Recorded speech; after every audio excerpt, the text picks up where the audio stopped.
I've got two Sony video Walkmans in various states of disassembly. This is the GV8, the original video Walkman. This is the GV200, which is a later version. This one is worse off than this one. I've been playing with these a little bit. I had a little bit of success on this one, so I figured I'd turn the camera on and see if we can get this fully working. We'll start with this one first and then see if we can get this one working later. So let's move this out of the way for the moment. So, like your typical Sony product, see if I can find it here. See the little marking? All of the screws that have to come out. Now this is not fully together. If this is fully together, you could put a screw in there to hold it together. But all of these little holes are marked where you have to take the screws out, and there's some under here too. And once you take all those out and take this off as well, this will open like this. Let's hook this up to the monitor.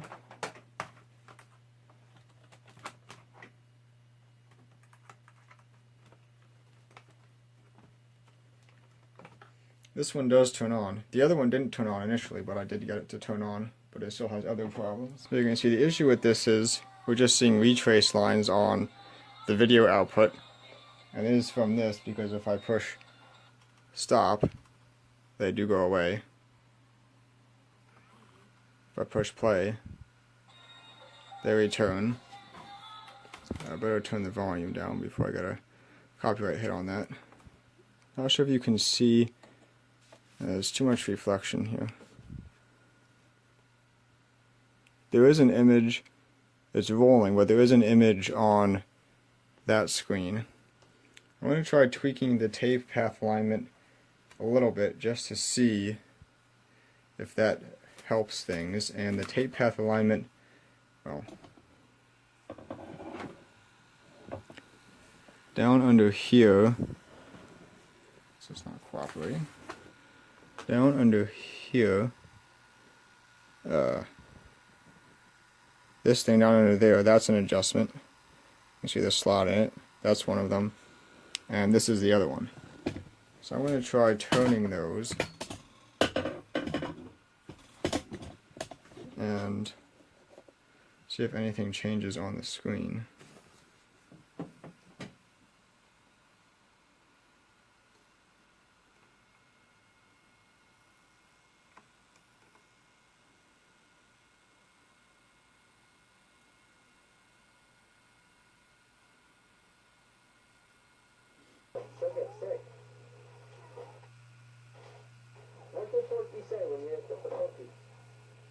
There, now you just saw it flash on right there. You go.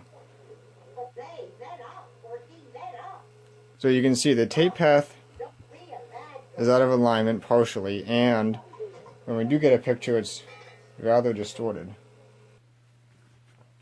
Also disconnect the power off the back.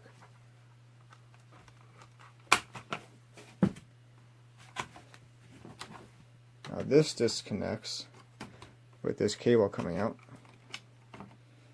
Looking it down, this cable goes down in here, and then they have this little handle on. You should just be able to, oh, the whole thing is coming out now because it's not screwed in. I don't need two hands for that.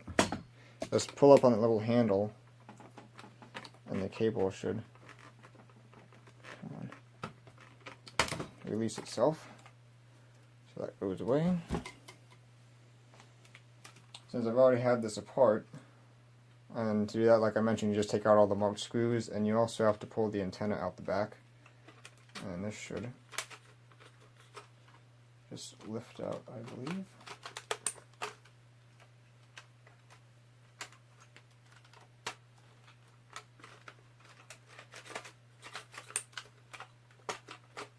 Oh, there's a screw in it yet. How'd that happen?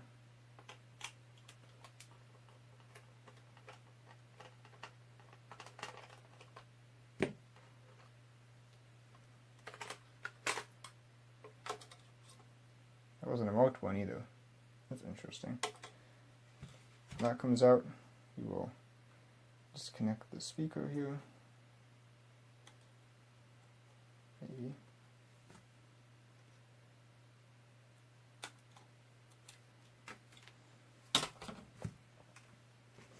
Okay, so now we've got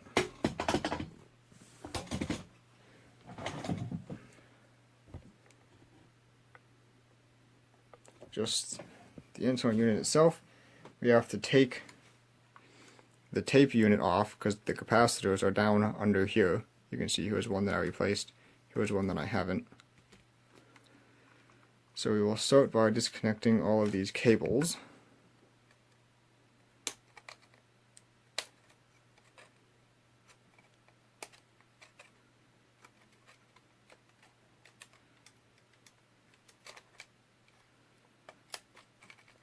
Oh, you get the point. I'll just take all these out and come back when I have it. Okay, so I've removed this board, which was just sitting here, just unplugs the two plugs there. Remove the cables, remove these two screws.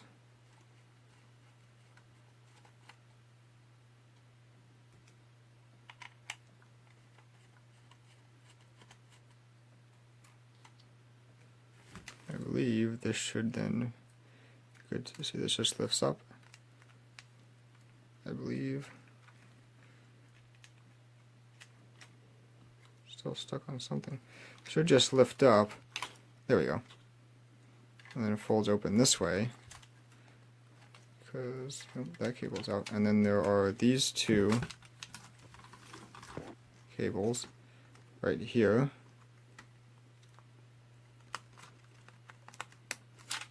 This one, and right here. Down here is the other one. That's easy to work on it without all of these cables pulling, and then this board is now free. So we'll set this aside. So I still have these capacitors in here to replace yet. I'm also going to replace this one too. This is one I already replaced, but this one's kind of big and is hitting on the bottom of the mechanism, so I'm going to change that out. And after all that's replaced, we are going to see if it looks any better. So if you notice on this board, every section is labeled. So that's the video section, the servo section, syscon, video backside, marker, timer. So like this up here is the input power supply. There's all the fuses. But we are concerned with these little silver electrolytics here.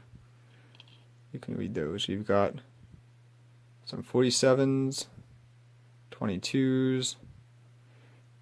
I didn't have any 47s or 22s last time I was in here. That's why these haven't been changed yet. I think I changed the 10s, all the 10s. There were 3 10s. I changed, I think this was a 220. Or something like that. 220, yeah. 220. This is a 100. So the caps that I got,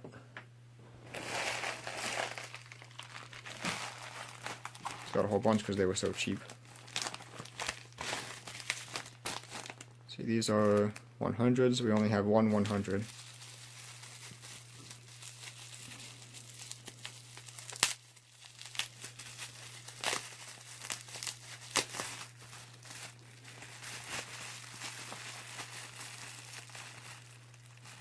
As you can see, these guys are considerably smaller than what I had in there. So, comparison, it's much thinner.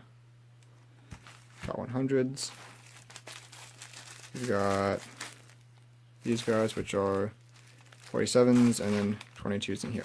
So, I'll start on changing those out, and we'll come back afterwards. Now, the best way that I have heard and ever seen and done myself to get these off is to cut the top off and then cut the base in half, and then everything just kind of falls off, and you're just left with the 2 little pins sticking there that you can heat up and light them up with the soldering iron.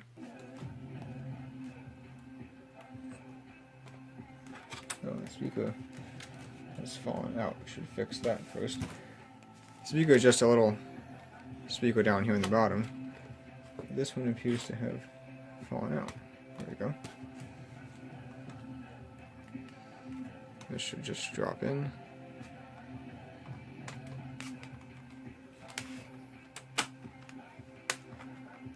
Like that. And we'll put that screw back in. If I can find it here, this must be it. Still a screwdriver.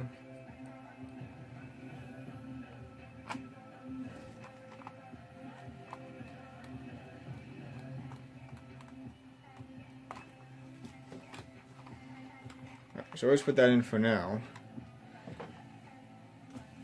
Put the power supply back on.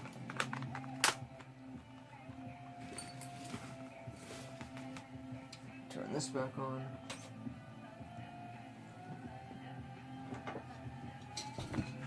Oops. Let me see that.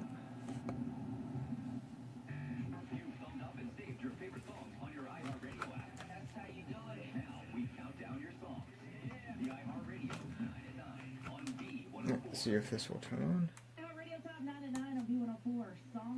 No, because I unplugged the power supply.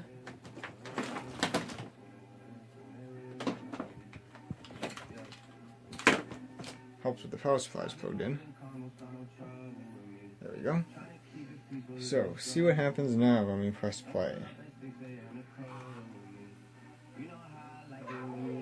Hey, that looks a lot better.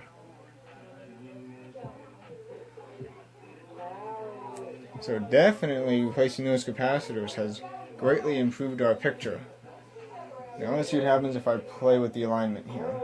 See if we can get color. And just to fully explain, it's this post here and that post there. This is the entry height, so this determines how high the tape is on the drum as it feeds into the drum. And this determines the height of the tape on the drum as it exits the drum. And those have to be set just correctly for the heads to track along the tape. If the tape is too high or too low, the heads won't be able to track properly and it won't play back right.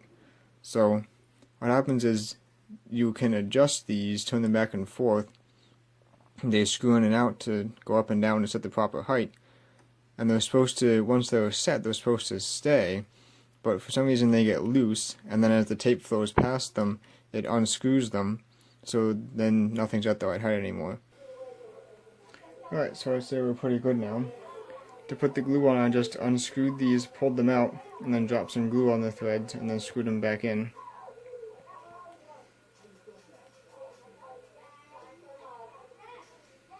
They seem to be pretty tight now. I'm not sure if the glue is going to cure all the way and completely lock them, or just make them pretty stiff.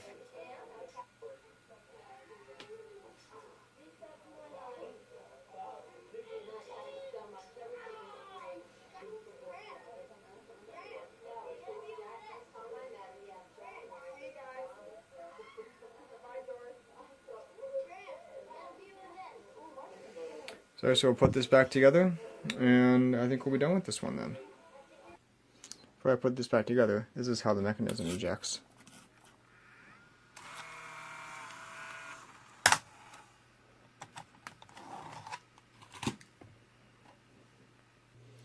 Alright, so I got this back together.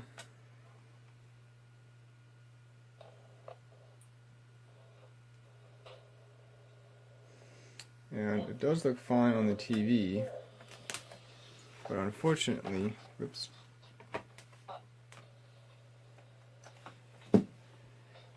On this screen, it's still black and white.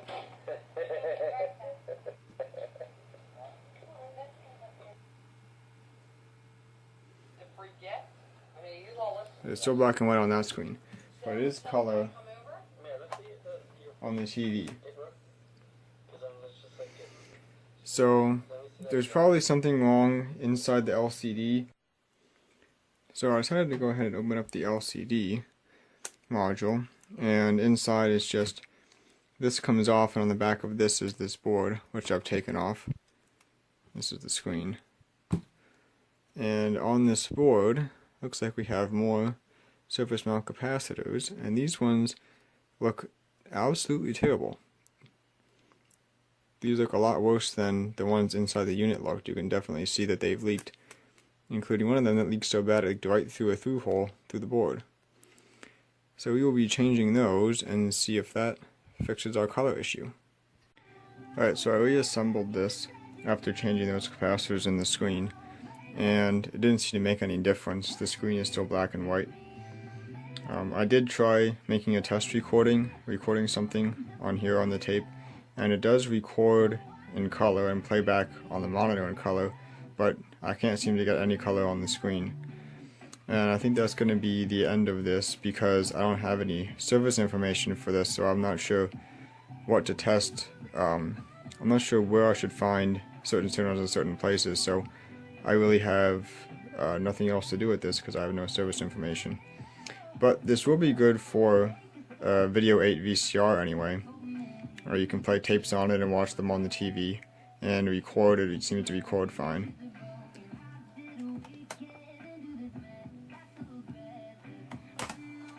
Even if you put a line input in, because this is like a full functioning TV basically. This has a TV tuner, and you can plug a video source in and have a display on here and everything. And you can also set timed recordings. It has a built-in clock, and you can set it to record on a certain channel at a certain time, and it'll record automatically. But even if I put a video source in on the line input, it's still black and white on the screen. So somewhere inside the unit the color signal is getting lost, and I have no idea where to test for that. So this is going to be the end of this. It's better now than it was when we got it though.